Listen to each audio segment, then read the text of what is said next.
The first time I realized something was seriously wrong with my neighborhood, I was coming home from a long shift.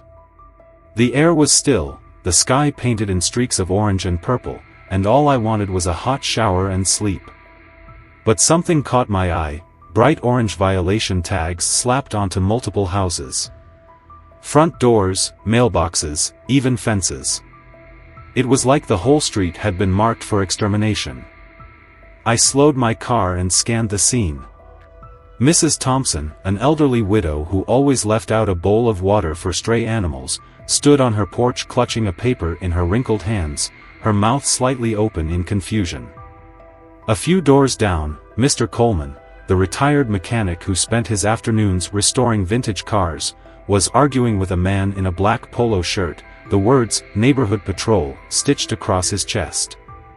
I had seen some petty HOA drama in my time, but this was something else entirely. At first, I thought it was some kind of prank. Then I saw her. Karen. She stood at the center of the chaos, clipboard in hand, flanked by a group of officers wearing suspiciously official-looking uniforms. Black shirts, tactical belts, cheap plastic radios clipped to their waists. They moved with the exaggerated confidence of people who wanted to be in law enforcement but had never passed a real background check. Karen, in all her self-appointed authority, was running the show. I watched as she scolded Mr. Coleman, jabbing a finger at a so-called citation. "Unapproved automotive activity," she announced, as if she had just caught him running a chop shop instead of fixing up an old Mustang in his own driveway.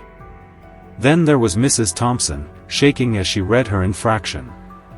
Noise pollution. The offense? Her decorative wind chimes. And the worst part? People were scared. I knew HOA boards could get power-hungry, but Karen had turned our once quiet neighborhood into her own personal police state. I had spent years dealing with rule breakers and people on power trips, but I never thought I'd see a fake police force patrolling suburban driveways, handing out fines like they were above the law. At the time, Karen had no idea I was an actual cop. She just saw me as another resident to control. She was about to learn how badly she had underestimated me. I ignored the first citation. Then the second. By the third, Karen had started tacking on late fees, demanding payment for an imaginary violation at an equally imaginary checkpoint. According to her, I had driven past a mandatory community stop she had set up near the entrance of the neighborhood, a stop that, as far as I could tell, consisted of nothing more than a handwritten sign stuck in the grass like a leftover from a yard sale. She was treating her ridiculous HOA tickets like real citations, complete with escalating penalties and threats of further enforcement action if I didn't comply. I knew it was nonsense, so I ignored it. Real law enforcement didn't operate on fantasy checkpoints and delusions of grandeur. But Karen wasn't the type to accept being dismissed. It happened after a grueling double shift, the kind that left me feeling like I had half a brain cell still functioning. All I wanted was to park my car, step inside, and collapse onto my couch. Instead, I pulled up to find a full-blown blockade at the entrance to my driveway. Karen's so-called officers stood shoulder to shoulder, flashlights raised like they were executing some high-stakes SWAT operation. A golf cart, retrofitted with a flashing light bar, was angled across my driveway, blocking my way in. Karen herself stood at the front, arms folded, lips curled into a triumphant smirk. "Stop right there," she barked, voice shrill with authority she didn't have. "You are in violation of HOA Code 11B, failure to pay a legally issued fine. This driveway is now blocked until you settle your debt." I stared. Settled my debt? I turned off the engine, stepped out, and took in the ridiculous scene: plastic cones, barricade tape, a couple of cheap two-way radios squawking static. It would have been comedic if I weren't already running on fumes. I raised an eyebrow. "Look, I've had a long day. I'm tired. I'm hungry. And this," I gestured at the whole production, "is my property. That so-called fine of yours is nonsense." Move your toys before this gets embarrassing." Karen's expression darkened. She tapped the clipboard in her hands. "You owe $100 plus late fees. This is a recorded enforcement action. If you refuse to comply, we'll be forced to escalate." Escalate. One of her men, a guy built like a retired mall cop, stepped forward like he was about to physically stop me from walking onto my own driveway. And that's when my patience snapped. I lowered my voice. "Listen carefully. I am a fully sworn police officer. You have no authority to block a private citizen's property over an illegitimate fine. Now move." Silence. Karen's entire squad blinked in unison, like synchronized fish realizing they were about to be plucked from their tank. Karen, for all her bravado, looked stunned. Like she had just been told Santa Claus wasn't real. Then the gears started turning in her head. Her mouth twisted. "I don't care if you're the governor," she snapped. "Our neighborhood rules are to be followed. The board gave me full power to enforce compliance." I cut her off with a sharp gesture, pulling my badge from my belt. "Your board does not override state or local law. Blocking someone's private property is illegal. So is running a fake police force. Now move." A tense standoff followed. Karen's wannabe officers looked to her for guidance, but she just stood there, bristling, refusing to budge. Finally, one of them stepped away. The others followed, moving in awkward silence as they cleared a path. Karen stood her ground, seething. I walked past her without another word, parked my car, and turned back to address her one last time. "Any more harassment, any more phony tickets, or attempts to block my property, and I will involve actual law enforcement. Do I make myself clear?" Her glare was venomous, but she didn't say a word. Instead, she spun on her heel, hopped into her golf cart, and sped off with her crew trailing behind. I stood there for a moment, shoulders still tense from the confrontation, but a small smile tugged at my lips. She had picked the wrong target. But I hadn't seen the last of Karen. Not by a long shot. The next morning, I walked outside and found my neighbor, Rebecca Harper, packing her belongings. I frowned. "Rebecca?" She turned, looking flustered, her young son clinging to her side. "Karen came by last night," she said, voice shaking. "She said I was being evicted for non-compliance. She gave me a notice, said I had 1 week to leave." I felt my stomach drop. "She gave you what?" Rebecca held out a crumpled piece of paper. It was an official-looking eviction notice, HOA letterhead and all. But something about it looked off. I scanned it quickly, my anger growing. Karen didn't have the legal authority to evict anyone. This was a lie. And she had just crossed the line. Rebecca Harper wasn't just upset, she was terrified. Her hands trembled as she held out the eviction notice, her young son clinging to her leg, wide-eyed and confused. I skimmed over the paper, instantly recognizing what it was. A complete fraud. The wording was deliberately intimidating, full of legal jargon designed to sound official, but it held zero actual authority. Karen had manufactured an eviction notice under the HOA's letterhead, complete with a fake case number and threats of legal action if Rebecca didn't vacate within 7 days. I clenched my jaw. "Rebecca, listen to me. This isn't real. Karen doesn't have the authority to evict anyone." Her face twisted with a mix of relief and exhaustion. "But she said." "I don't care what she said," I cut in. "She's lying. She's been lying to everyone.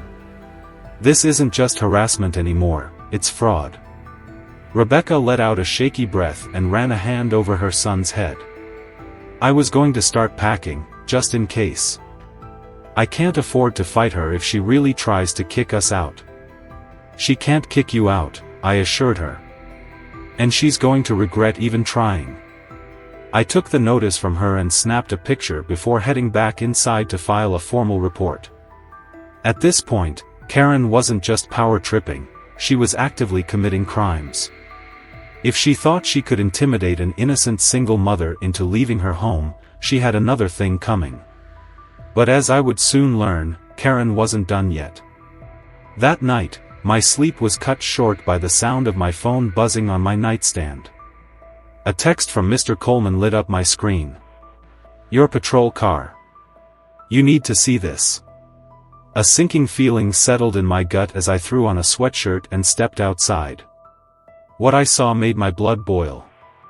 My patrol car, parked neatly at the edge of my driveway, was covered in some kind of thick, sticky sludge. Paint? Glue? Some kind of industrial adhesive?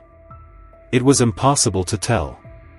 Across the windshield, bright yellow excess had been slashed in thick, dripping strokes. And stuck to my side mirror was a note. "Pay your fines or find a new neighborhood."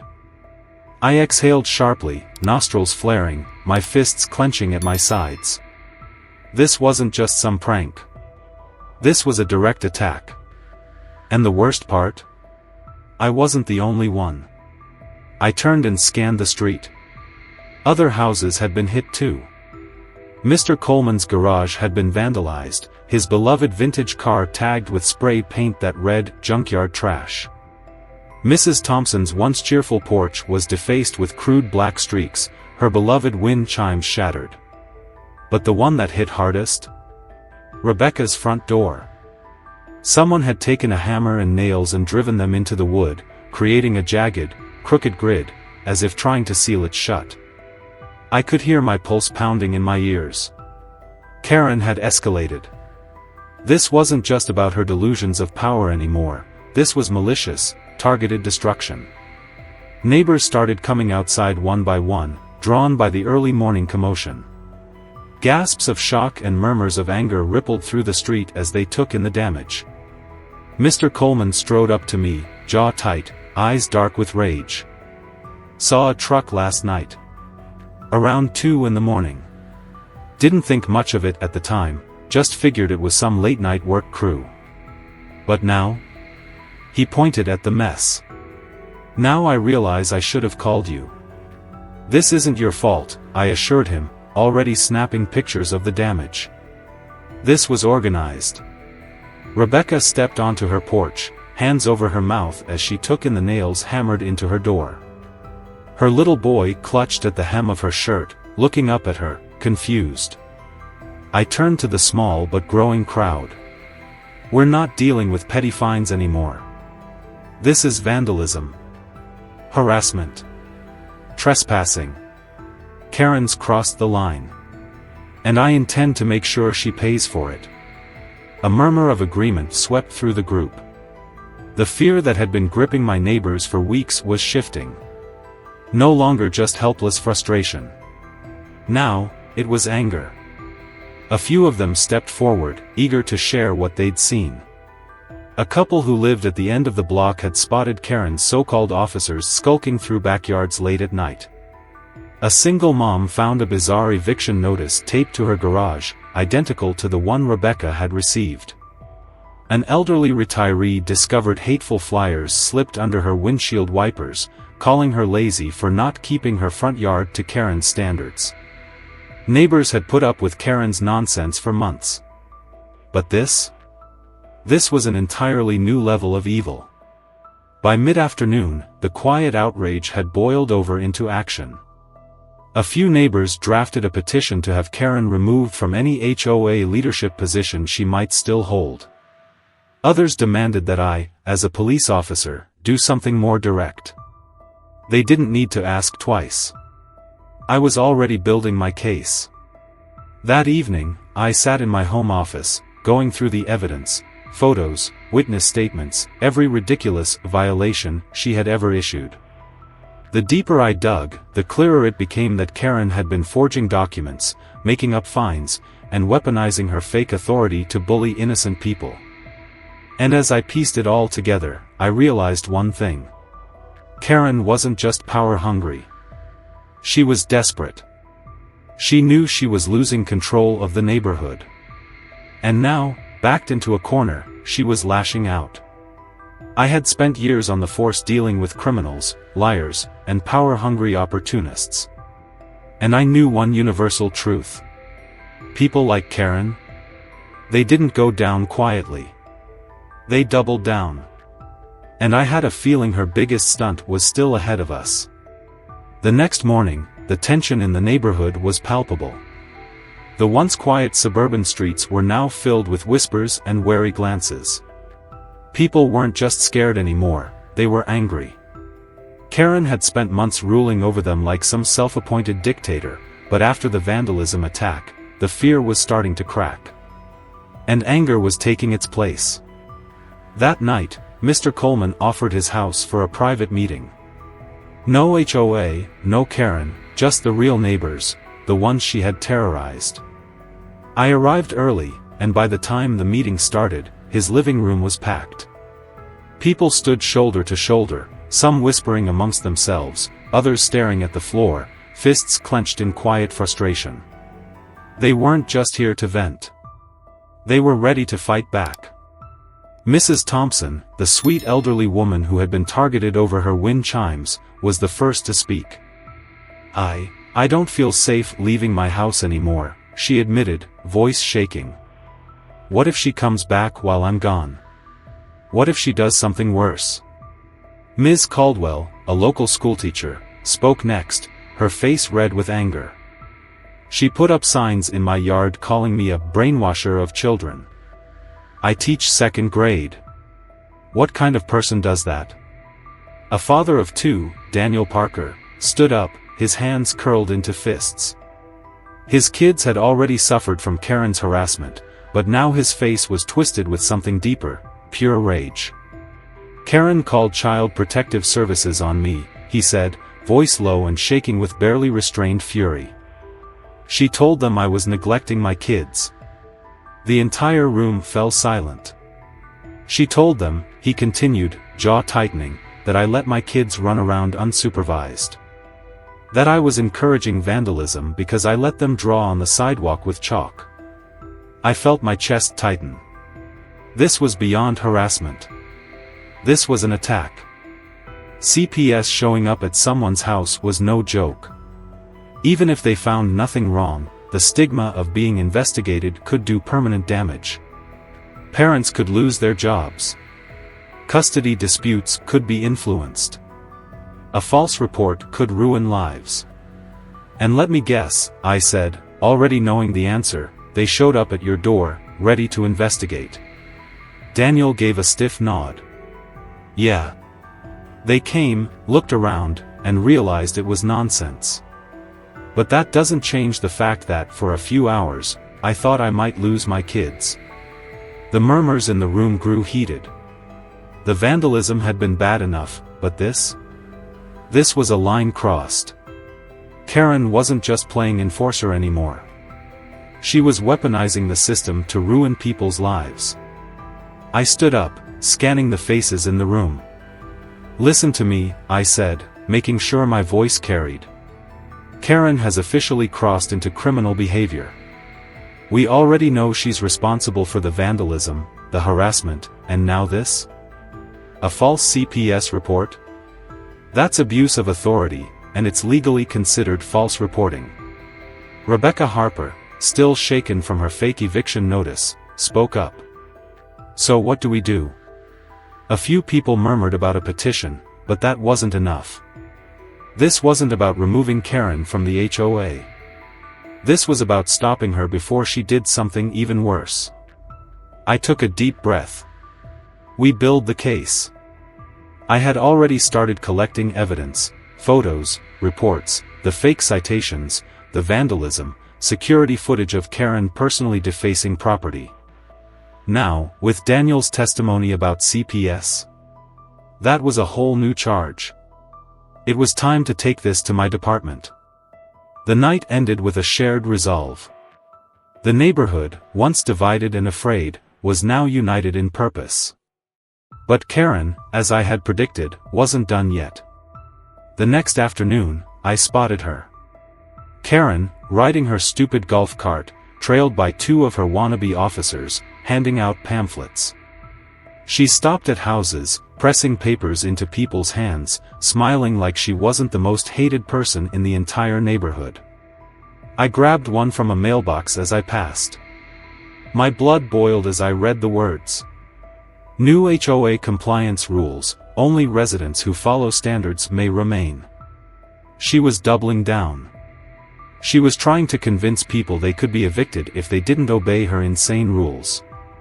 This wasn't just about power anymore. This was about control. That night, I filed my final report. I submitted everything: the harassment, the vandalism, the CPS call, the fake police squad.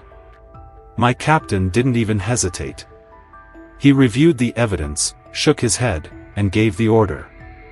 It was time for real law enforcement to put an end to Karen's reign.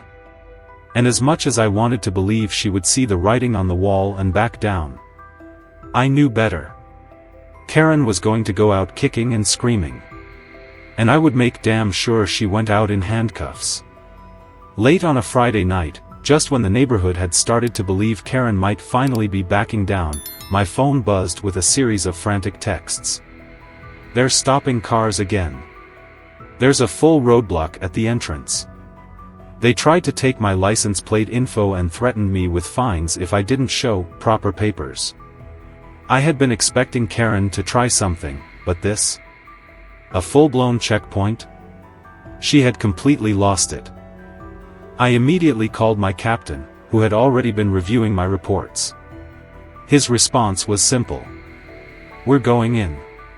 With squad cars backing me up, we rolled in with our lights off until we were close enough to see the flashing hazard lights of Karen's golf cart. A row of orange cones blocked the road, and several of her so-called officers stood around a red sedan, flashlights shining through the windows as they interrogated the driver. The sheer audacity of it made my blood boil. She was actually detaining people. As soon as we flipped on the squad car lights, the scene erupted into chaos. One of Karen's cronies dropped his flashlight and stepped back, hands up. Another tried to shuffle behind Karen, as if she could shield him. But Karen? She stood her ground, her face contorting with pure rage. I stepped out, my badge in hand. This operation is over. You are blocking a public road, detaining drivers without authority, and issuing fraudulent fines. Karen's face turned an impressive shade of red. You can't do this, she screeched. We have the right under the HOA Charter. Before I could even respond, my captain cut in. Your charter doesn't override the law. You have no jurisdiction here. Karen hesitated for 1 second too long. That was all we needed. Two officers stepped forward, cuffs ready. Hands behind your back. Karen's mouth opened and closed like a fish gasping for air. Then, as if realizing she had nothing left, she started screaming. This is harassment. I'll sue all of you. This is my neighborhood. You can't take me away. The moment the handcuffs clicked, the neighborhood started to gather. Some watched in silent satisfaction, others murmured in disbelief, and a few actually started clapping. Karen's squad, suddenly realizing their leader was going down, began backing away, some mumbling excuses, others claiming they didn't know it was illegal.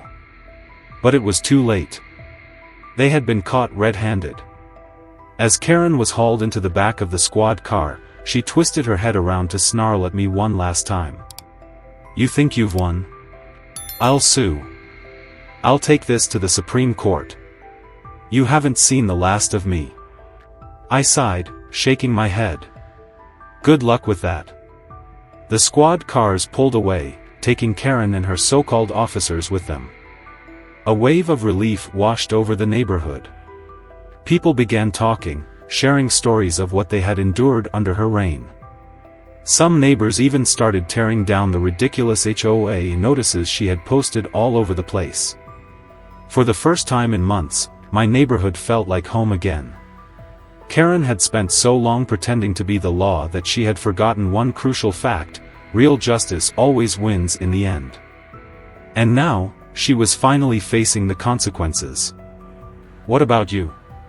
Have you ever dealt with an out-of-control HOA or a Karen in power? Share your worst experience below. Let's see who had it worse.